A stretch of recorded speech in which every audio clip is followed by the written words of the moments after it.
Swadikap, it's time now for the midday edition of NBT World Brief on NBT and NBT World. Europe Surapan Lautharanarit.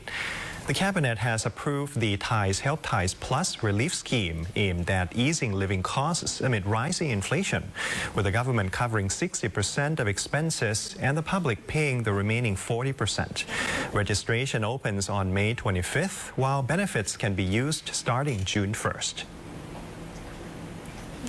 Deputy Prime Minister and Finance Minister Ek Nitithan Prapat, together with Finance Ministry Permanent Secretary Lawaron Sangsanit, announced Cabinet approval of the Thais Help Thais Plus program to help households cope with rising living costs and weakening purchasing power. The government said the country is entering a third phase of economic pressure driven by high prices and inflation, particularly affecting low-income groups and vulnerable households. Under the scheme, state welfare cardholders will receive an additional 700 baht per month on top of the existing 300 baht benefit, bringing total monthly support to 1,000 baht for 13.2 million people. The measure will require a budget of 56 billion baht. Another part of the program targets around 30 million middle-income earners and salary workers. Participants will pay 40% of eligible spending, while the government covers 60% up to 1,000 baht per month for 4 months. หลักคิดก็คือจะช่วยประชาชนให้คนที่มีกำลังซื้อน้อยโดยแต่เขายังมีกำลังซื้ออยู่นะครับก็จะประชาชนจ่าย 40% แล้วก็รัฐช่วยจ่าย 60%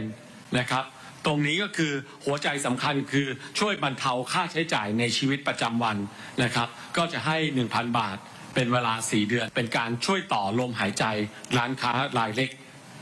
นะครับซึ่งทุกการใช้จ่ายอันนี้เราจะไม่ได้ช่วยแค่ผู้ซื้อเป็นการทาร์เก็ตช่วยผู้ขายโดยเฉพาะผู้ขายรายเล็กร้านค้ารายเล็กรายน้อยที่ต้องบอกว่าเป็นการเติมสภาพคล่องเขาต่อลมหายใจเขาเติมสายป่านเขาเพื่อให้เขาสามารถอยู่ได้โครงการถึงชื่อไทยช่วยไทย plus Meanwhile, Permanent Secretary Lawaron added that the 60/40 co-payment scheme is not intended as an economic stimulus measure, but rather as a cost of living relief program. Registration through the Baotang application will open from May 25th to 29th, starting at 6 a.m. Eligible participants must also be at least 18 years old instead of 16, with benefits set to begin on June 1st. Today, the Deputy Prime Minister and Foreign Minister visited Thailand's southern border provinces to meet local officials and business leaders, aiming to strengthen border trade cooperation amid tightened security measures in Yala. Acting Director General of the Department of Information and Deputy Spokesperson for the Ministry of Foreign Affairs, Panidon Pachimsawat, said the visit by Deputy Prime Minister and Foreign Minister Sihasak Phuongketkaew to the southern border region today was aimed at inspecting government operations, delivering policy guidance, and listening to feedback from local authorities. As the Deputy Prime Minister overseeing the Southern Border Provinces Administrative Center, or SBPAC, he will also hold discussions with local business groups to explore ways to enhance border trade cooperation and stimulate the regional economy. Meanwhile, Yala Provincial Police Chief Police Colonel Chatchai Sakdi ordered heightened security measures across Yala City in preparation for the government delegation's visit. The delegation is also meeting with officials and southern border business networks at the SBPAC headquarters in Mueang District of Yala Province, focusing on economic development and regional stability. Following the bus-train collision incident on Saturday, the Bangkok Mass Transit Authority, or BMTA, has stepped up traffic safety measures by deploying special inspection teams and district supervisors at high-risk railway crossings. BMTA Director Gittikan Jomduang Jaru Warapon-Gun said the agency has deployed special inspection units and district supervisors to monitor high-risk railway crossings since May 18th as part of urgent measures to prevent further accidents involving BMTA buses. The director added that the move is considered the fastest and most effective short-term safety response following the recent train collision involving a public bus. The BMTA has also instructed bus drivers and fare collectors to strictly follow traffic regulations and remain highly cautious while serving passengers,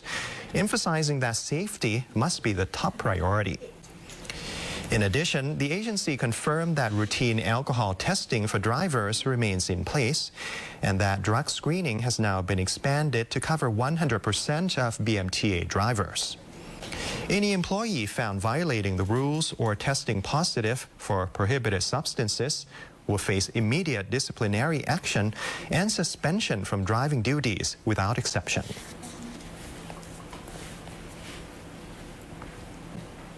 A minister attached to the Prime Minister's office has instructed consumer protection authorities to urgently investigate a fire involving a European electric vehicle while charging at a residence, with the automaker set to clarify the incident tomorrow.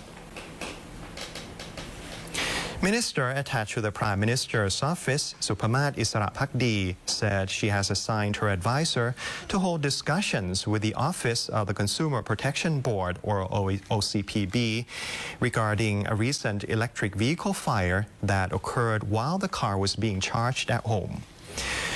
The automaker is set to be summoned to provide clarification tomorrow, May 21st. Authorities are expected to question the company over the timeline for replacing batteries in around 1,600 affected vehicles, as well as plans to import more than 800 replacement battery units next month. Officials will also seek details on compensation measures for vehicle owners during the recall process and the cost of the fire. The company had previously stated that users should avoid charging beyond 70%, despite the vehicle being advertised as capable of charging up to 100%. The minister added that the OCPB has the authority to file lawsuits on behalf of consumers. So far, 45 complaints have been submitted,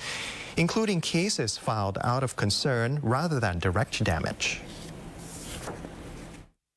เราก็จะขอไทม์ไลน์เขานะคะอันที่หนึ่งว่าเขาจะเปลี่ยนให้ได้เมื่อไหร่อันที่สองก็คือว่าการเยียวยาเจ้าของรถนะคะในช่วงที่เขาไม่มีรถใช้หรืออะไรก็ตามเนี่ยมีแนวทางการเยียวยาอย่างไรและอันที่สามเนี่ยชี้แจงให้ได้สาเหตุไฟไหม้ซึ่งเขาบอกว่าเหมือนคนชาร์จเกิน 70% ซึ่งจริงๆชาร์จมันชาร์จได้ถึง 100% อยู่แล้วทุกคนก็รู้นะคะ The Bank of Thailand says the issuance of the country's first virtual bank license remains on schedule for June 19th, while two other applicants are continuing preparations under an extended timeline.